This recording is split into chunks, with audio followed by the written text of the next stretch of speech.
राम राम, जय माता दी। कालों की काल महाकाली की जय हो, मरगढ़ वाली की जय हो, शमशान वासिनी की जय हो। मेरे भाइयों, मेरे मित्रों, कैसे हैं आप लोग?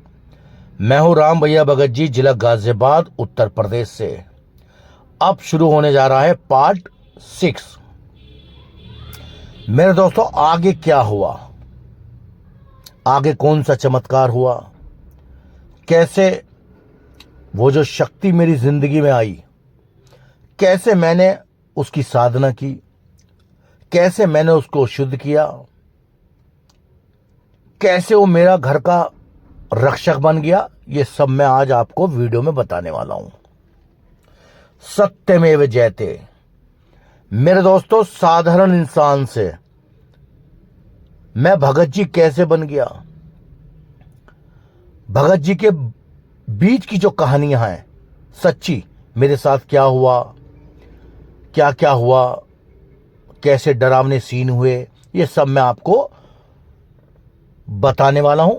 वीडियो को आपको पूरा देखना है, अंत तक देखना है। पार्ट के हिसाब से कहानियां बना रहा हूं। अब ये शुरू हो गया पार्ट 6। चाहे तो आप मेरे जो पहले पार्ट मैंने बना चुका हूं, 1, 2, 3, आप देख सकते हैं जाके। तो मेरे दोस्तों, जब वो शक्ति मेरे घर में आ गई, जो मेरी गंदी चीजें छुड़ाने लगी, मुझे एक बच्चे की तरह मारने लगी, यानी कि जैसे एक पिता अपने बेटे को मारता है गलती पे, इस तरह वो मुझे मारने लगी, पीटने लगी, यानी कि मुझे हर गलत रास्ते से वो बचाने लगी। अब आप सोचोगे कैसे? यानी कि मैं जितने भी गलत काम करता था, अच्छे बुरे का मतलब शराब पीना, गलत संगत में बैठना, सिगरेट पीना, तम्बाकू खाना, ये खाना है, ये सब चीजें मेरी छूटती जा रही थी। तो मेरे दोस्तों, अब मैंने एक पंडित जी की तलाश की। मुझे ये तो पता चल गया था कि ये मेरे घर का कोई देवता है, पितर, जो हमसे रूठा हुआ था, क्योंकि माँ बाप भाई इस दुनिया में चले गए। अब हमें पता नहीं मावस पे क्या करना है, क्या नहीं करना है, पूर्णमासी पे क्या करना है, नहीं करना है, देवता कौन होते हैं, क्या इनकी ताकत होती है, कुछ नहीं पता। जैसे एक आदमी जीता अपनी जिंदगी। तो मेरे दोस्तों, जितनी भी मैंने खोज करी, पता करा, तो पता चला कि ये तुम्हारा पितर है। अब इसे पहचाना कैसे गया? जब मैं एक पंडित जी के पास गया। गढ़मुक्तेश्वर हमारे घर से 80 किलोमीटर की दूरी पे गढ़मुक्तेश्वर पड़ता है, जहां पर पितरों की पूजा होती है। मैं वहां चला गया। पंडित जी से बात करते करते करते मेरा स्वभाव जो है ऐसा हो गया जैसे 4 साल का बच्चा।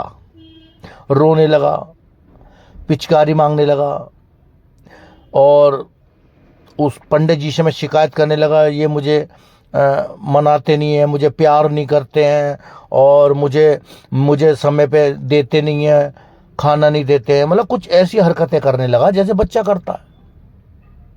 अब पंडित जी तो समझ गए।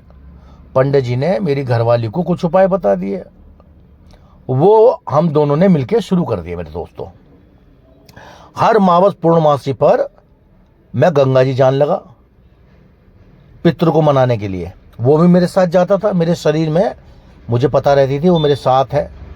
तो गंगा जी नहाना, दान पुण्य करना, जो भी मुझे गुप्त आदेश दिया था वो मैंने शुरू कर दिया। बड़ा मजा आने लगा जिंदगी में। मगर कभी कभी बीच में मैं गड़बड़ करता रहता था। गड़बड़ मतलब शराब पी ली, वही बुद्धि खराब हो गई, क्योंकि झटके लगते रहते थे। तो मेरे दोस्तों, मुझे टारगेट दिया गया था 16 अमावस से और 16 पूर्णमासी, बिना नागा, ठंड हो, तूफान हो, कुछ भी हो, आपको जाना है तो जाना है। मगर मेरे दोस्तों, जब हम किसी चीज से रूबरू होने लगते हैं, शक्तियों से, तो मजा आने लगता है। आम इंसान को तो पता नहीं है, वो तो कमा रहा, खा रहा, पैसे के पीछे भाग रहा। आजकल देख रहे हो आपको घर परिवार, जो घर के मुखिया हैं उन्हें खुद नहीं पता कि देवता के लिए क्या करना है। लग रहे बस, जब फंस जाते हैं फिर भागेंगे। भक्तों के चक्कर में पड़ेंगे। मगर मेरे दोस्तों, इस लाइन में जितनी भी मैंने खोज करी, अगर मैं 1000 आदमी से मिला, भक्तों से, तांत्रिक से, बाबाओं से, भाई जब मैं परेशान था आपकी तरह, अब गुरुजी तो चले गए जिन्होंने मुझे रास्ता दिखाया। अब आगे का रास्ता बड़ा कठिन था यार, किससे पूछे, किसको बतलावे, क्योंकि ज्यादातर लोग फ्रॉड ही मिले, कुछ पता ही नहीं उन्हें। चलो कोई बात नहीं, मेरी किस्मत अच्छी थी, ईश्वर की मेरे पर कृपा थी, क्योंकि ईश्वर जिसे चुन लेता है उसके लिए वो रास्ता बनाता है। हमने 16 मास से 16 पूर्णमासी पूरी कर ली, हमारे काम बनने लगे। मेरे जितने भी बिगड़े काम थे मेरे दोस्तों, उसी बीच मैंने एक काम शुरू करा फाइनेंस का, मेरा वो काम चल निकला बहुत बढ़िया। पैसे कोई तंगी नहीं थी, बहुत पैसा आने लगा ईश्वर की कृपा से। फाइनेंस का काम जोड़ा तो वो हमारा चल निकला। अब मेरे दोस्तों, बात और आगे बढ़ने वाली थी, कुछ और चमत्कार होने वाला था। यानी कि अभी मेरा गद्दी लगाने का टाइम नहीं आया था। अब 1.5 साल तो गुरुजी के साथ बिताए वहीं, शमशान में जाओ, ये जाओ। अब 1.5 साल पितरों को मनाने में लग गया। अब हमारी कहानी आगे बढ़ने वाली थी जीवन की। मेरे दोस्तों, मैं 50% बहुत बदल चुका था, एक अच्छा इंसान बनने लगा, अच्छी सोच बढ़ गई, और तरीके से का पूजा पाठ में बहुत ज़्यादा रहने लगा, धार्मिक स्थलों पे जाने लगा, बुरी संगत छोड़ दिए, यार दोस्त छोड़ दिए, सब थोड़ा दूरी बना ली। मगर अभी गद्दी लगने का टाइम नहीं आया था, परमिशन नहीं मिली थी मुझे गद्दी लगाने की, क्योंकि काम अभी आधा अधूरा था। तो हमारा जो पितर है वो मैंने सिद्ध कर लिया, उसकी साधना मैंने करी, 16 अमावस्या 16 पूर्णमासी, जो आज मैं लोगों को बताता हूं और वो साधना कराता हूं। अगर किसी का देवता बिछल गया है या वो उसको मनाने का तरीका, जो मुझे मेरे गुरु ने जो रास्ता दिखाता वो गुरु ही होता है, वो मैं आज लोगों को बताता हूं। अब मेरे दोस्तों, हमारे पुश्ते थे मीरा पहलवान, जिनका स्थान अमरोहा में है, और ये बाबा कई नामों से जाने जाते हैं, मियाँ बाबा, मीरा पहलवान, 52 रूप के शक्ति, और हर धर्म के लोग इनके यहाँ आते थे, हमारे यहाँ पूछते थे। अब वही है भाई, माँ बाप चले गए, कोई बताने वाला नहीं, कोई रास्ता दिखाने वाला नहीं। अब हमारी भैया दूसरी कहानी शुरू हो गई मेरे दोस्तों। अब जो हमारी धर्म पत्नी है सोनी, एक दिन मैं सो रहा था मेरे दोस्तों, सोते सोते मुझे जगा दिया और कहने लगी, जी हमारे सिराने कोई खड़ा है। मैंने खड़ा है भाई, मैंने ठीक है देखेंगे चलो। मैं नींद में था, उसको मैंने टाल मारा, मैंने कोई नहीं सो जाओ। फिर 1-2 दिन बाद उन्होंने मुझे जगा कि मुझे ऐसा महसूस हो रहा है कि हमारे कमरे में कोई है। बढ़िया आफत, मैंने अच्छा चलो कोई बात नहीं।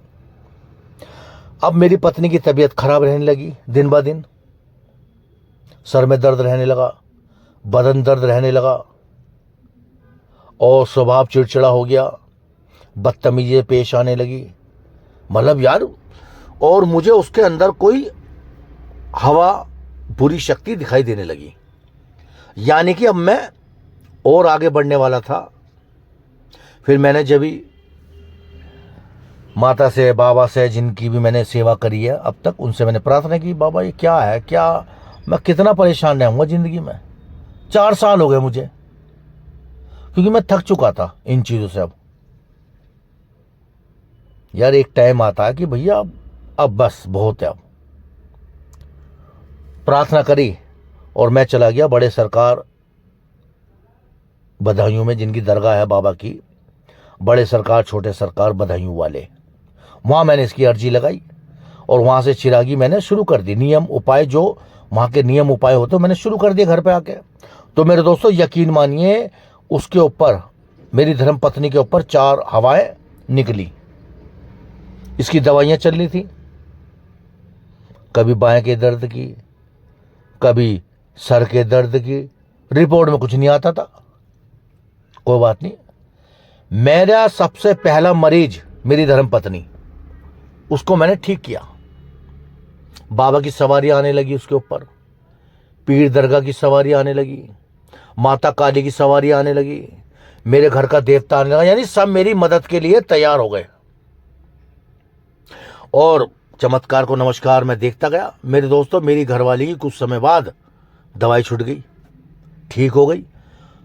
यानी कि मैंने, जो मेरा पहला मरीज था मेरी खुद की पत्नी थी, वो मैंने ठीक करी। उसके ऊपर निकली 4 हवाएं जो मेरे शादी के बंधन में बंध गई थी, जो मेरे घर में झगड़ा कराती थी, मुझे लड़वाती थी, मेरी बुद्धि खराब करती थी, ये सब बताई उन्होंने। उसके ऊपर आकर मेरी घरवाली के ऊपर जब मैंने उनकी पेशी ली, क्योंकि आधा काम तो मैं सीख चुका था, मगर अभी पब्लिक के लिए मुझे आदेश नहीं मिला था भैया आप जाके गद्दी लगा लो, आप जाके लोगों का निवारण करो, उनको रास्ता दिखाओ, ये अनुमति नहीं मिली थी। अब मेरे दोस्तों, उसी नियम में, उपाय में, जब मेरी घरवाली का नियम चल रहा था, उपाय चल रहा था, हमारे जो देवता पूछते थे मीरा पहलवान, उनकी सवारी आने लगी। अब यार यकीन मानो, उसका स्वभाव ऐसे होने लगा जैसे कोई पहलवान होता है, हट्टा कट्टा। जब किसी की बॉडी के अंदर कोई आत्मा आती है तो उसका जो स्टाइल होता है, उसका जो तरीका होता है, वो बदल जाता है यार। आपको महसूस हो जाएगा यार ये वो व्यक्ति या वो स्त्री वो है ही नहीं। हाथ मार मार के जैसे पहलवान मारते हैं ऐसे बात करे। मैंने किया, अब यार ये क्या नहीं भला है, दिमाग खराब, अब क्या करूं। मैंने जी आप कौन हो? कहला बताएंगे बताएंगे हम कौन है।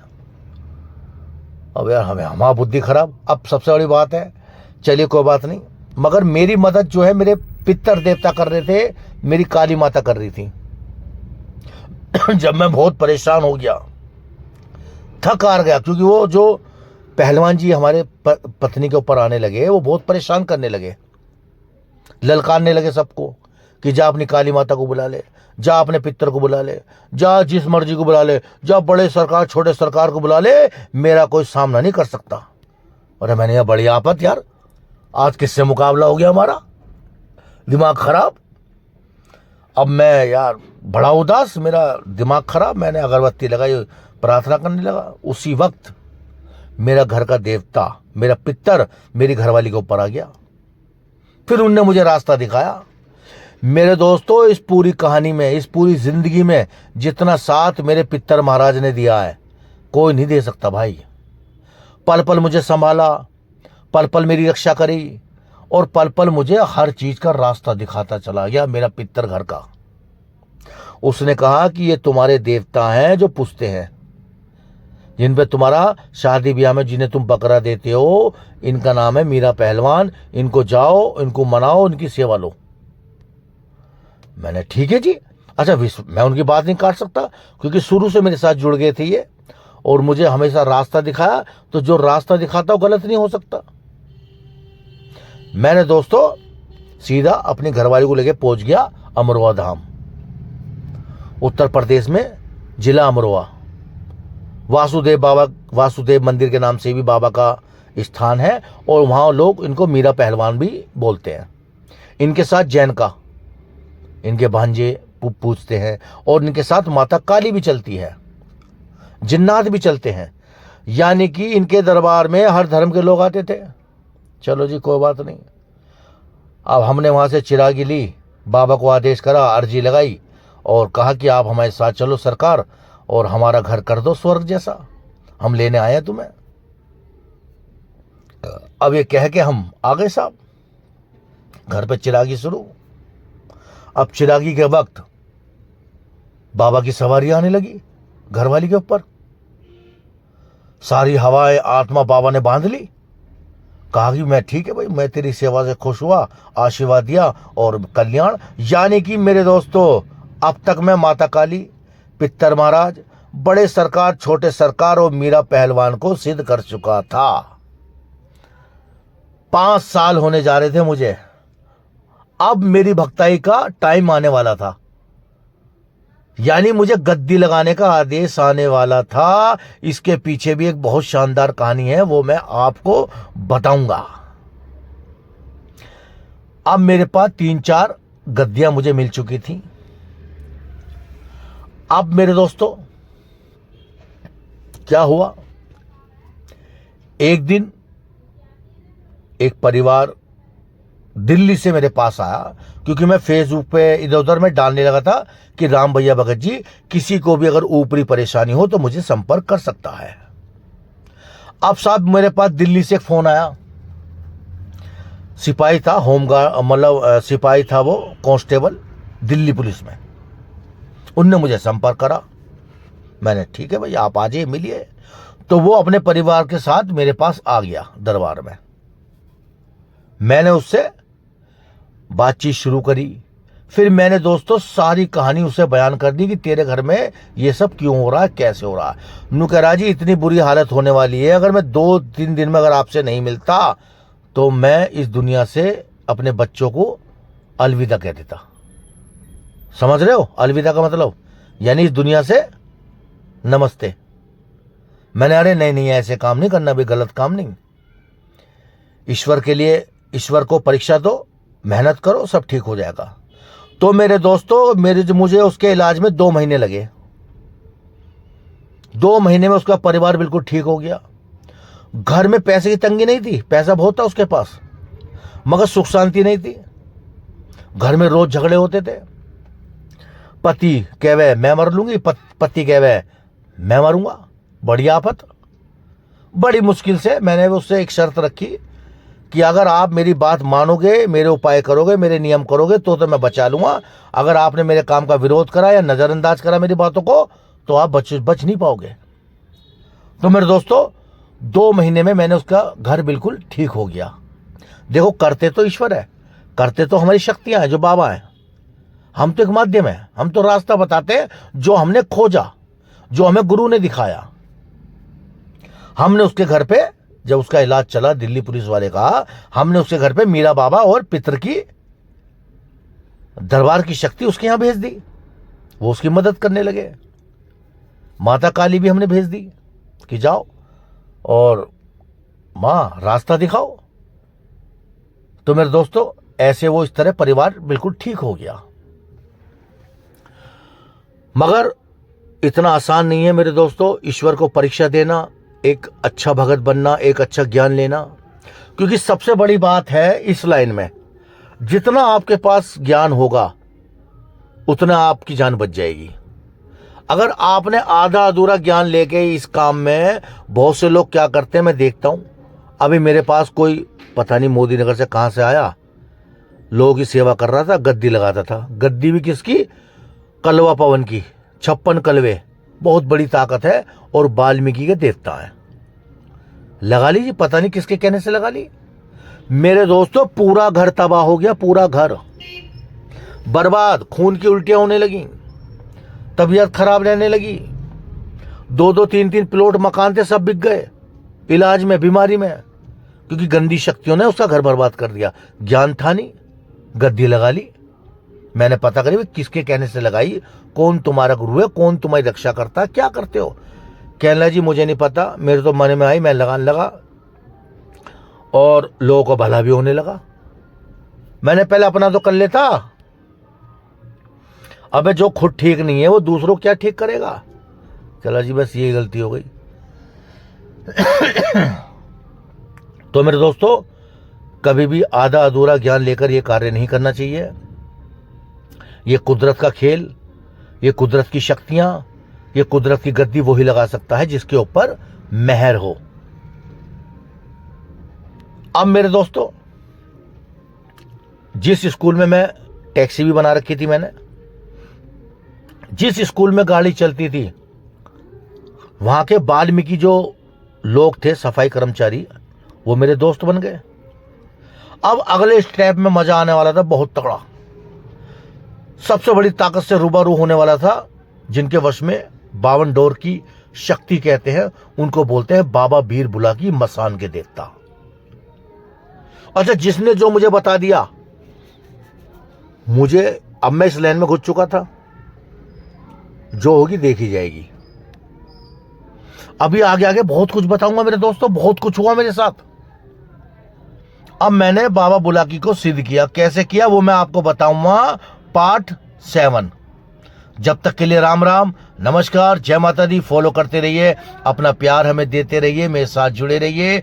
अंधविश्वास जब तक होता है जब तक खुद पर न बीते। मेरे दोस्तों, ये बातें सत्य हैं, मगर इस पर विश्वास करना या ना करना ये अपनी सूझबूझ पर निर्भर है, अपनी सोच पर निर्भर है। आत्मा है तो परमात्मा भी है। हम किसी को प्रूफ नहीं कर सकते, भगवान को प्रूफ नहीं कर सकते, शक्ति को प्रूफ नहीं कर सकते। मेरे दोस्तों, 100 बातों की एक बात, जिस घर का देवता भी चल जाए, जिस घर की कुलदेवी कुलदेवता या पितर भी चल जाए, दुनिया में कहीं भी इलाज करा लेना, पूरी दुनिया घूम लो, चैलेंज है मेरा पूरा। कोई माई का लाल, कोई दरबार आपकी मदद नहीं कर पाएगा, चाहे वो कितना पहुंचा हुआ हो। जब तक आप अपने पितरों को नहीं मनाएंगे, अपने कुलदेवता कुलदेवी का आशीर्वाद नहीं लेंगे, जब तक आपके काम नहीं बनेंगे। बर्बाद हो जाओगे, घर बार बिक जाएगा, कर्जा हो जाएगा, अगर इस लाइन में आपको सही गुरु नहीं मिला। मगर मेरे दोस्तों, सही गुरु मिलने का मतलब है किस्मत का धनी। अच्छा गुरु उनको मिलता है जिनकी किस्मत अच्छी होती है। मगर ज्यादातर लोग मैंने जितने भी अब तक देखे हैं मेरे दोस्तों, 95% फर्जी बाबा बैठे रहते हैं जिन्हें कुछ नहीं पता। बस पैसे बनाने से मतलब, उसे रास्ता मिलो या ना मिलो, भाड़ में जाओ। मगर हमारे दरबार में जो गाजियाबाद में दरबार लगता है, मोहल्ला मालीवाड़ा, निकट सिहानी गेट थाना, जहां मैं रहता हूं, जहां मेरा निवास है, मेरे दोस्तों, हमारे दरबार में किसी भी तरह का ढोंग ड्रामा कोई ट्रिक इस्तेमाल नहीं की जाती। सीधा रास्ता, सच्चा रास्ता चले तो ठीक, वरना भैया तू अपने घर, हम अपने घर। साफ कहना, सुखी रहना। तो मेरे दोस्तों, वीडियो को लाइक करते रहिए, कमेंट करते रहिए और सब्सक्राइब कर लीजिए। बराबर में घंटी है, उसको दबा लीजिए, ताकि मेरी आने वाली वीडियो, आज गुरुजी ने क्या बताया है, वो आपको समय पर मिलती रहे। तो चलो भैया, राम राम। फिर मुलाकात होगी पार्ट 7। मजा आएगा, अपनी पूरी कहानी बयान करूंगा, सत्य बता के जाऊंगा, सच बता के जाऊंगा। चिंता मत करो, घबराओ मत जब तक मैं बैठा हूं। सारे तीर्थ धाम आपके चरणों में, हे महाकाली प्रणाम आपके चरणों में। राम राम, जय माता दी।